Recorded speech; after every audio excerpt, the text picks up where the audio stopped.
তাদের ক্ষেত্রে একটা প্রবলেম হবে যে যদি তোমরা রতে শ্যুট করতে চাও তাহলে কিন্তু রয়ের ফাইল সাইজ প্রচুর হবে, এটা জানা কথা। কারণ তুমি স্বাভাবিক ব্যাপার না, একটা আমি ডিএসএলআরে শ্যুট করছি সেটার ফাইল সাইজ যেটা হবে, আমি মিররলেস বা ডিএসএলআরে শ্যুট করছি, একটা সিনেমা ক্যামেরাতে শ্যুট করছি, সেটা ফাইল সাইজ কিন্তু আকাশ পাতাল তফাৎ হবে। তো এই ক্যামেরা আমি বলে রাখি হাইয়েস্ট সেটিংসে যদি শ্যুট করো, একদম রেড রয়ের কথা বলছি আমি, এবং রেড র প্রোরেস রতে কিন্তু সাইজ মোটামুটি সেম, মানে রেড ড্রতে শ্যুট করতে গেলে 4 মিনিট 41 সেকেন্ডের কাছাকাছি এসে এসডি কার্ড ফুল হচ্ছে একটা 1 টিবি। প্রোরেস রতে করতে গেলে কিন্তু 4 মিনিট 21 সেকেন্ডের মধ্যে কার্ডটা ফুল হচ্ছে।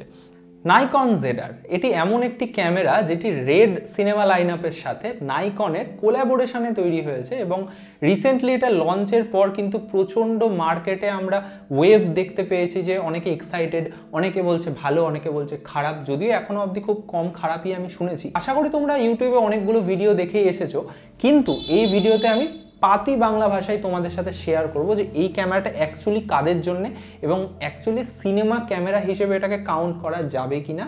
এবং সিনেমা ক্যামেরা বললেই তো শুধু হলো না, সেখানে ওয়ার্ক ফ্লোটা মেন। আমি এমন একটা ক্যামেরা ইউজ করছি যেটা এডিটিং করে আনার মতো আমার কাছে ক্ষমতা নেই, বা আমি সেই জায়গাটা আমার কাছে নেই, আমি সেই কাজটা জানি না, তাহলে তো সেই ক্যামেরাটা নিয়ে আমার লাভ নেই। সমস্ত কিছু আলোচনা করব এই ভিডিওতে, তাই দেরি না করে যারা সাবস্ক্রাইব করেনি তারা সাবস্ক্রাইব করে নাও। তো চলো শুরু করি আমরা এই ভিডিও।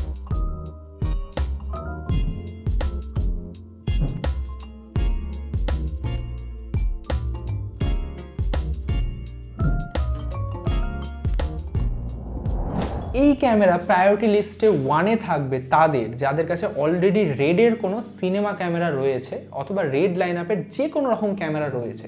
তার কারণ রেড কিন্তু একটা অন্যরকম কালার সায়েন্স দেয়, সেখানে স্কিন টোন থেকে শুরু করে একটা ডার্ক টোন আমরা দেখতে পাই। মির্জাপুর যারা দেখেছো, মির্জাপুরের সিনেমাটোগ্রাফি নিয়ে আমি এই চ্যানেলে একাধিক ভিডিও বানিয়েছি, এবং সেখানে আমি ডিসকাস করেছিলাম মির্জাপুর কিন্তু রেড ক্যামেরাতে শ্যুট করা। সেখানে সিজন 1 টু সিজন 3 সেই রেড ক্যামেরার মডেল চেঞ্জ হয়েছে, কিন্তু রেডেই শ্যুট করা, সেই কারণে সেই রিচ ডার্ক যে টোনটা, সেই টোনটা এসেছে, এবং স্কিন টোন দেখেই কিন্তু রেড এবং অ্যারির মধ্যে পার্থক্য বোঝা যায়। আরই ক্যামেরার একরকম স্কিন টোন, রেডের একরকম স্কিন টোন, এবং সোনি এফএক্স লাইন আপের কিন্তু আরেক রকম স্কিন টোন। সেখানে লো লাইট ক্যাপাবিলিটি নিয়েও আমি একটু বাদে আসছি। তাই যাদের কাছে অলরেডি রেড ক্যামেরা রয়েছে তারা কিন্তু এই ক্যামেরাটা মাস্ট তোমাদের ইউজ করতেই হবে। সেকেন্ড প্রায়োরিটি লিস্টে আসছে যারা কম্প্যাক্টের মধ্যে একটা সিনেমা ক্যামেরা চাইছো, তার সাথে বাজেট ফ্রেন্ডলিও হতে হবে, তাদের জন্য কিন্তু এই ক্যামেরাটা নাম্বার 1 চয়েস।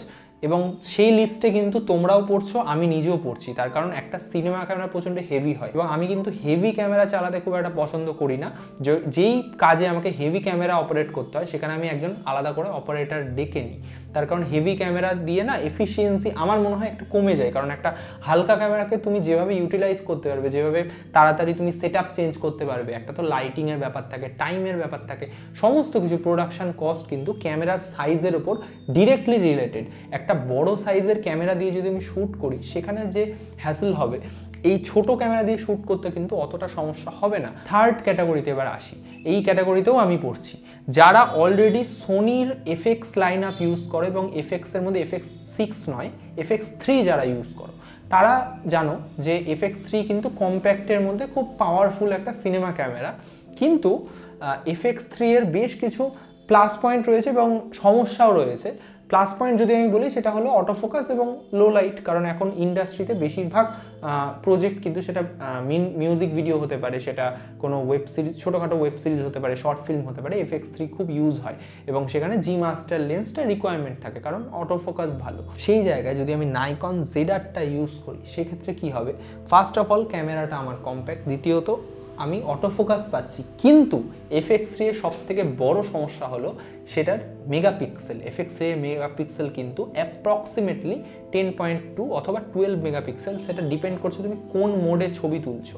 তো 10 থেকে 12 মেগাপিক্সেল কিন্তু ছবির জন্য খুব পুয়ার কোয়ালিটি, এবং যেই সমস্ত প্রজেক্টে আমাদের ভিডিও করতে হয় এবং থাম্বনেইলের জন্য ছবিও ক্লিক করতে হয়, সেই জায়গায় কিন্তু আমাদেরকে আলাদা করে অন্য ক্যামেরা ক্যারি করতে হয়, যেটা একটা অনেক বড় প্রবলেমেটিক বিষয়, কারণ সেই ক্যামেরা আলাদা জায়গা খাবে, লেন্স জায়গা খাবে, ব্যাটারি থেকে শুরু করে সমস্ত কিছু।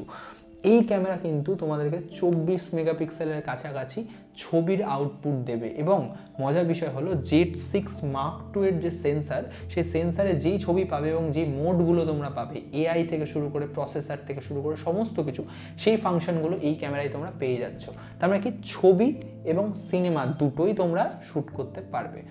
ফোর্থ ক্যাটাগরিতে আসি, যারা ভাবছো যে FX3 অনেক দিন ধরে আমি ইউজ করছি, কিন্তু FX3 থেকে প্রোরেস বার করতে গেলে অ্যাটমস লাগিয়ে বার করতে হয়। অ্যাটমস নিনজা V হলো একটা রেকর্ডার, যেখান থেকে আমরা যে কোনো সিনেমা ক্যামেরা হতে পারে যেটাতে ইনবিল্ট প্রোরেস দেয় না, সেটা আমরা সেই ক্যামেরাতে সেট করে প্রোরেস বার করতে পারি। সেটা হলো আউটপুট। এর সুবিধা কি যারা জানো না, লগ এবং কিন্তু দুটো আলাদা জিনিস। লগ মানে হচ্ছে ক্যামেরার শুধুমাত্র কালারটা স্টোর হচ্ছে ক্যামেরার মধ্যে আলাদাভাবে, সেখানে কন্ট্রাস্ট কালার সেগুলো আমরা পোস্ট প্রোডাকশনে অ্যাড করব, সেটা হলো লগ। সোনির সব ক্যামেরাতেই প্রায় রয়েছে, কিছু কিছু ক্যামেরা বাদ দিয়ে, যেটা আমরা বলি S-Log2, S-Log3, নাইকনের ক্ষেত্রে আমরা বলি N-Log, DJI এর ক্ষেত্রে D-Log, V-Log, এরকম আরও অনেক ধরনের লগ ফরম্যাট রয়েছে। কিন্তু একটু আলাদা। এ আমরা পোস্ট প্রোডাকশানে ISO এবং হোয়াইট ব্যালেন্স অ্যাকিউরেটলি চেঞ্জ করতে পারবো সেটা শুটিংয়ের টাইমে ইউজ হয়েছে। তো এটা কিন্তু খুব মজাদার বিষয়। তুমি শুটিংয়ের টাইমে যদি তোমার ফুটেজ জ্বলেও যায়, সেটা তুমি পোস্ট প্রোডাকশানে নিয়ে এসে DaVinci Resolve হতে পারে বা ফাইনাল কাটের মতো সফটওয়্যারে এনে যেহেতু ফাইলটা, সেই ফাইলের ISO হোয়াইট ব্যালেন্স তোমরা চেঞ্জ করতে পারবে। তো এটা কিন্তু অনেকটা পাওয়ারফুল একটা বিষয়। তো এই ক্যামেরার মধ্যে প্রোরেস তো রয়েইছে, যেটা 12 বিট অবধি সাপোর্ট করে, তার সাথে রেডের নিজস্ব R3D যে প্রোফাইল, সেইটা এখানে ইনবিল্ট করা রয়েছে। তার মানে কি রেড এর কালার তোমরা এখানে পেয়ে যাচ্ছ। এবার সব থেকে মজার বিষয় হলো, অনেকে এটা নিয়ে তর্ক করছে দেখলাম, যে রেডটা দিচ্ছে এখানে, রেড দিচ্ছে, কিন্তু সেটা NE লেখা থাকছে। তো অনেকে ভাবছে এটা তো অ্যাকচুয়াল রেড নয়। তোমরা আমার কথায় বিশ্বাস করতে পারো, আমি রেড কোমোডো এবং নাইকন ZR এই দুটো ক্যামেরার ফুটেজ একই অ্যাডজাস্টমেন্ট লেয়ারে কালার গ্রেডিং করে একই সিনে আমি দেখেছি যে কালার কিন্তু ম্যাচ হচ্ছে। NE কেন রয়েছে? তার কারণ রেডের যে ভার্সন এই ক্যামেরাতে দিচ্ছে, অ্যাকচুয়াল রেড ক্যামেরাতে কিন্তু 16 বিট দেয়, এটা কিন্তু 12 বিট দিচ্ছে। সেই কারণে রেড R3D NE এখানে দেখাবে, কিন্তু দুটোই কিন্তু দুটোই কিন্তু রেড এবং অ্যাকচুয়াল রেড কারণ এখানে নাইকনের কাছে রেডের লাইসেন্স রয়েছে। তাই তোমরা এই জিনিসটা বিশ্বাস করতে পারো যে অ্যাকচুয়াল দিচ্ছে। তার সাথে যারা 8 বিট থেকে 10 বিটে শিফট করেছিলে, মনে আছে কিভাবে 2⁸8 একরকম কালার প্যালেট আমরা পাই, যে 8 বিট 422, 8 বিট 420, 10 বিট 422, 10 বিট 420, এই জায়গায় সমস্ত কিছু ম্যাথমেটিক্যাল ভাবে চেঞ্জ হয়। এইখানে কিন্তু আপ টু 12 বিট দিচ্ছে ইন্টারনাল। তার মানে তুমি ইন্টারনাল একটা CF Express কার্ড লাগিয়ে তোমরা ইনবিল্ড পাচ্ছ।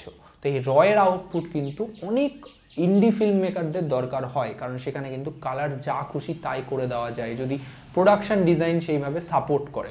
তো সেইটা কিন্তু একটা important point. Last but not the least, যারা ভাবছো যে আমরা মোটামুটি 2 লাখের রেঞ্জে আমরা এমন একটা ক্যামেরা চাইছি, 2 লাখ বডির কথা বলছি, 2 লাখ বডির রেঞ্জে আমরা এমন একটা ক্যামেরা চাইছি যেই ক্যামেরাটা মোটামুটি ওভারকিল হবে এবং ক্যামেরার কনস খুব কম থাকবে, তাদের ক্ষেত্রে বলি একটাই ফিচার যে ক্যামেরাটা সমস্ত ক্যামেরার থেকে এই ক্যামেরাটাকে আলাদা করে দিচ্ছে, যেটা হলো এই ক্যামেরার হিউজ 4 ইঞ্চ ডিসপ্লে।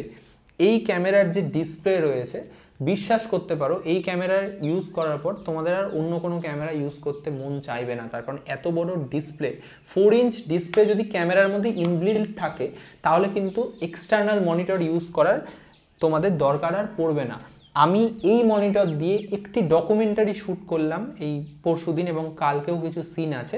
সেখানে কিন্তু আমি এমন আমি মনিটর কিছু দেখতে পাওয়ার আমার কথা না, সেই জায়গায় আমি +2 ব্রাইটনেস করে আমি সমস্ত কিছু দেখতে পাচ্ছি সেই কড়া রোদে, এবং তা +2 এর পরেও কিন্তু +5 অবধি ব্রাইটনেস যায় 1000 নিটসের, যেহেতু +5 এর পরেও কিন্তু হাই 1 হাই 2, মানে বুঝতে পারছো কত দূর যাচ্ছে ব্রাইটনেসটা।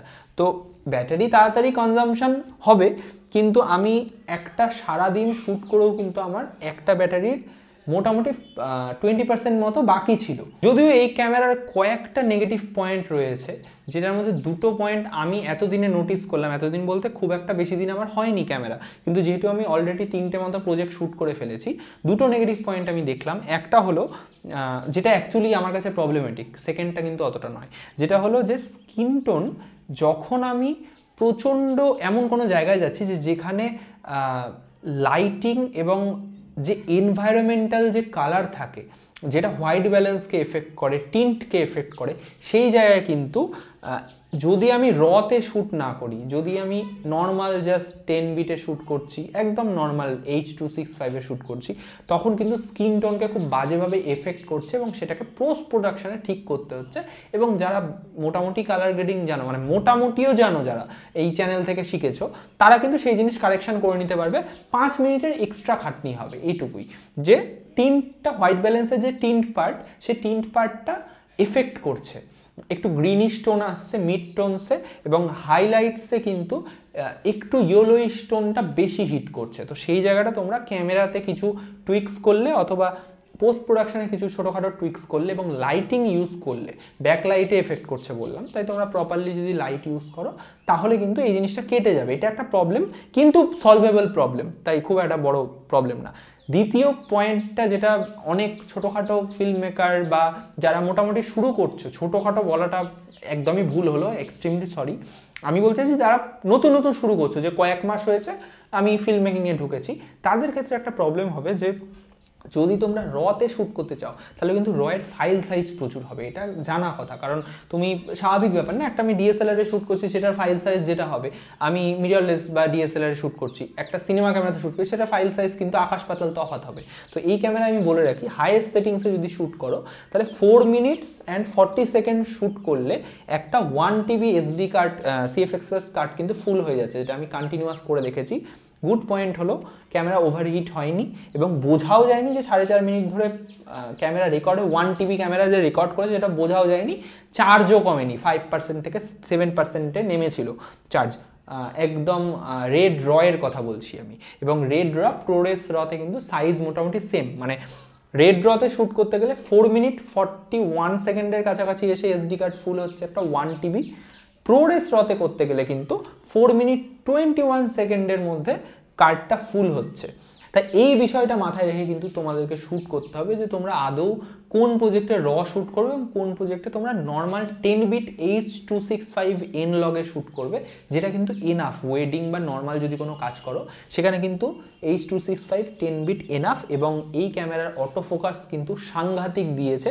আমি কাস্টম বাটনগুলোতে অটো ফোকাস থেকে শুরু করে সমস্ত কিছু, ফোকাস ট্র্যাক, সমস্ত কিছু আমি অ্যাডজাস্ট করে রেখেছি, তাই আমার যে কোনো রকম শ্যুট করতে প্রচণ্ড স্পিড আপ হয়েছে। এবং আশা করি নেক্সট কয়েকটা কাজের এক্সাম্পল আমি তোমাদেরকে নেক্সট ভিডিওগুলোতে দিতে পারবো। ক্যামেরা কিনলে ক্যামেরার সাথে দেবে একটা CFXpress কার্ড, যেটা আমি পেয়েছি। এল গ্রিপটা এখনও অবধি পাইনি, এবং ডাবল চার্জার, ডাবল ব্যাটারি, এই দুটো, এত কিছু ফিচার এই ক্যামেরার সাথে দিচ্ছে। এবং যদি তোমাদের কিছু জানার থাকে তাহলে আমাকে তোমরা কমেন্ট করতে পারো অথবা ডিরেক্টলি ইনবক্স করতে পারো। নেক্সট ভিডিও কোন টপিকে আমি বানাবো সেটা তোমরা কমেন্টে জানিও। Thank you so much guys, happy filming.